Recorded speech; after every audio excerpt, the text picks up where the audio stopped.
बरसात का सीजन शुरू होते ही अचानक हर मॉर्निंग तुम्हारे तकिए पर और नहाते वक्त तुम्हारे हाथों में बालों का गुच्छा दिखने लगता है। तुम सोचते हो ये सिर्फ एक मौसम का बदलाव है या फिर तुम्हारे हेयर प्रोडक्ट्स खराब हैं। लेकिन सच ये है कि मौसम बदलने से बाल नहीं टूटते। मौसम के साथ जो तुम्हारी आदतें बदलती हैं, हेयर फॉल उनकी वजह से होता है।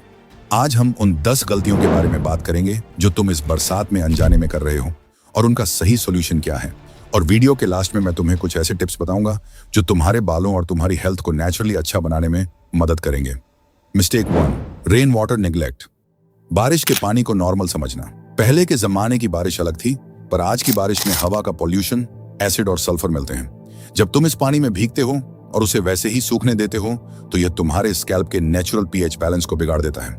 सॉल्यूशन: जब भी बारिश में भीगो तो तुम्हें सबसे पहले किसी माइल्ड या नॉर्मल साफ पानी से सिर को अच्छे से धोना है। Mistake 2, comb on wet hair. गीले बालों में कंघी चलाना। बरसात के मौसम में ह्यूमिडिटी की वजह से हमारे हेयर रूट्स सबसे ज्यादा वीक और सॉफ्ट हो जाते हैं। इस वक्त बालों में सबसे ज्यादा इलास्टिसिटी होती है। जब तुम गीले बालों में प्लास्टिक की बारीक कंघी चलाते हो तो बाल झड़ते नहीं हैं, वो झड़ से उखड़ जाते हैं। सोल्यूशन: बालों को पहले नेचुरल हवा में या टॉवल से हल्के हाथ से सूखने दो, उसके बाद ही व्हाइट टूथ वाली लकड़ी की कंघी का यूज करो। Mistake 3, over washing and harsh shampoos. चिपचिपेपन से तंग आकर रोज शैम्पू करना। इस मौसम में स्वेट और चिपचिपाहट बहुत होती है, तो कई लोग हर दूसरे दिन हैवी केमिकल शैम्पू का यूज करने लगते हैं। इससे स्कैल्प का नेचुरल ऑयल पूरी तरह खत्म हो जाता है और स्कैल्प ड्राई होकर डैंड्रफ पैदा करने लगता है। सोल्यूशन: हफ्ते में सिर्फ 2 या 3 बार ही शैम्पू करो और कोशिश करो कि वो सल्फेट और पैराबेन फ्री ऑर्गेनिक शैम्पू हो।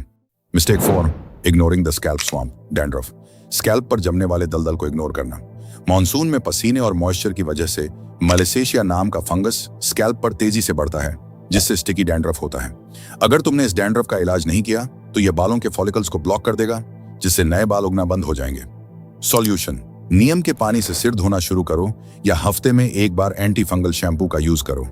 Mistake 5, excessive oil application. Heavy oiling करके घूमना। पुरानी सोच है कि बाल झड़ रहे हैं तो बहुत सारा तेल लगा लो, लेकिन मॉनसून में हवा में पहले से ही ह्यूमिडिटी है। अगर तुम बहुत हैवी ऑयल लगाकर छोड़ दोगे तो वो बाहर की धूल और पॉल्यूशन को चिपका लेगा, जिससे पोर्स ब्लॉक हो जाएंगे। सॉल्यूशन: इस मौसम में हैवी ऑयलिंग मत करो। अगर तेल लगाना ही है तो नहाने से सिर्फ 1 घंटा पहले हल्के गर्म नारियल या बादाम तेल से मसाज करो और किसी अच्छे शैम्पू से उसे धो लो। मिस्टेक 6, टाइट हेयर स्टाइल्स और हैट्स। टाइट कैप पहनना या बालों को टाइट बांधना। जिम जाते वक्त या बाहर घूमते वक्त लोग पसीना छुपाने के लिए टाइट कैप्स पहनते हैं। मानसून में पहले से ही स्कैल्प गीला होता है और कैप पहनने से वहां हवा नहीं लगती, जिससे पसीना वहीं सड़ जाता है और ट्रैक्शन, एलोपेशिया या झड़ से बाल कमजोर होने लगते हैं। सॉल्यूशन: बालों को खुला और हवादार रहने दो। कैप का यूज बहुत कम करो। Mistake 7, chemical treatments and styling tools. Blow dryers और स्टाइलिंग प्रोडक्ट्स का ब्लाइंड यूज। बालों को जल्दी सुखाने के लिए बहुत हाई हीट पर हेयर ड्रायर चलाना या रोज हैवी जेल्स और वैक्स लगाना इस मौसम में सबसे खतरनाक है।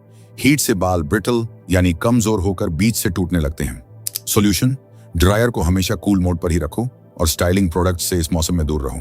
Mistake 8, the wrong diet. Monsoon के मजे में ऑयली और जंक फूड खाना। बारिश होते ही जंक फूड और बाहर का खाना सबकी पसंद बन जाता है, लेकिन हाई फैट और ऑयली फूड तुम्हारे डाइजेस्टिव सिस्टम को स्लो करता है और शरीर में इन्फ्लेमेशन बढ़ाता है, जिससे हेयर रूट्स तक सही न्यूट्रिशन नहीं पहुंचता।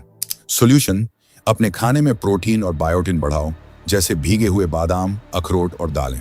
मिस्टेक 9, लो वाटर इनटेक। गर्मी कम होने पर पानी पीना कम कर देना। मॉनसून में प्यास कम लगती है तो लोग पानी पीना बहुत कम कर देते हैं। जब बॉडी डिहाइड्रेटेड होती है तो वो सबसे पहले बालों और स्किन तक पानी पहुंचाना बंद कर देती है, जिससे हेयर शाफ्ट्स ड्राई और बेजान हो जाते हैं। सॉल्यूशन: दिन में कम से कम 3 से 4 लीटर पानी पीने का टारगेट रखो, चाहे प्यास लगे या ना लगे। Mistake 10, chronic stress and poor sleep. Stress और अधूरी नींद। जब तुम हर वक्त ये सोचते रहोगे कि मेरे बाल झड़ रहे हैं, तो वो स्ट्रेस तुम्हारे कॉर्टिसोल लेवल को बढ़ा देगा। कॉर्टिसोल डायरेक्टली बालों को ग्रोथ फेज से निकालकर शेडिंग फेज में डाल देता है। सॉल्यूशन: खुश रहो, 7 से 8 घंटे की पूरी नींद लो और स्ट्रेस लेना बंद करो। इन 10 गलतियों को सुधारने से तुम्हारी हेयर फॉल की समस्या खत्म हो जाएगी। और वीडियो की शुरुआत में मैंने कुछ टिप्स बताने की बात कही थी, जिससे तुम्हारे बाल नेचुरली अच्छे होंगे और तुम्हारा फेस भी ग्लो करेगा। वो है शीर्षासन या फिर इन्वर्जन मेथड। जब तुम हर सुबह खाली पेट 5 मिनट के लिए अपने ब्लड फ्लो को ऊपर की तरफ बढ़ाते हो, तो जो न्यूट्रिशन तुम खाते हो वो डायरेक्टली तुम्हारी हेयर रूट्स तक पहुंचता है। बालों का झड़ना कोई ऐसी बीमारी नहीं है, जो ठीक ना हो सके। ये बस एक सिग्नल है कि तुम्हारा शरीर अंदर से कुछ बदलाव मांग रहा है। अपनी आदतें बदलो, बाल अपने आप बच जाएंगे। मिलते हैं अगली वीडियो में।